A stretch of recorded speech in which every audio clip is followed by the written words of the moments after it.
গত কয়েকদিনে পাক ভারত উত্তেজনা চরমে পৌঁছায়। সর্বশেষ দুই দেশ একে অপরের বিমান ঘাঁটি লক্ষ্য করে ক্ষেপণাস্ত্র হামলা চালায়। পাল্টাপাল্টি হামলার পর যুক্তরাষ্ট্রের মধ্যস্থতায় যুদ্ধবিরতিতে সম্মত হল ভারত পাকিস্তান। ভারতের পররাষ্ট্র সচিব বিক্রম মিশ্রি তাদের দেশের পক্ষ থেকে যুদ্ধবিরতিতে যাওয়ার কথা নিশ্চিত করেছেন।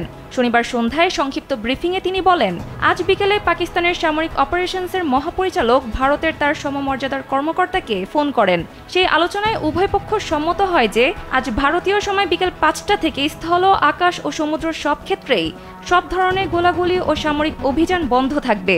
উভয় দেশেই এই সিদ্ধান্ত কার্যকর করতে প্রয়োজনীয় নির্দেশনা দেওয়া হয়েছে। এর আগে মার্কিন প্রেসিডেন্ট ডোনাল্ড ট্রাম্প এক্স পোস্টে লেখেন, মার্কিন যুক্তরাষ্ট্রের মধ্যস্থতায় রাতব্যাপী আলোচনার পর পূর্ণ ও তাৎক্ষণিক যুদ্ধবিরতিতে সম্মত হয়েছে ভারত ও পাকিস্তান। সাধারণ জ্ঞান এবং দুর্দান্ত বুদ্ধিমত্তা ব্যবহারের জন্য উভয় দেশকে অভিনন্দন জানান ট্রাম্প।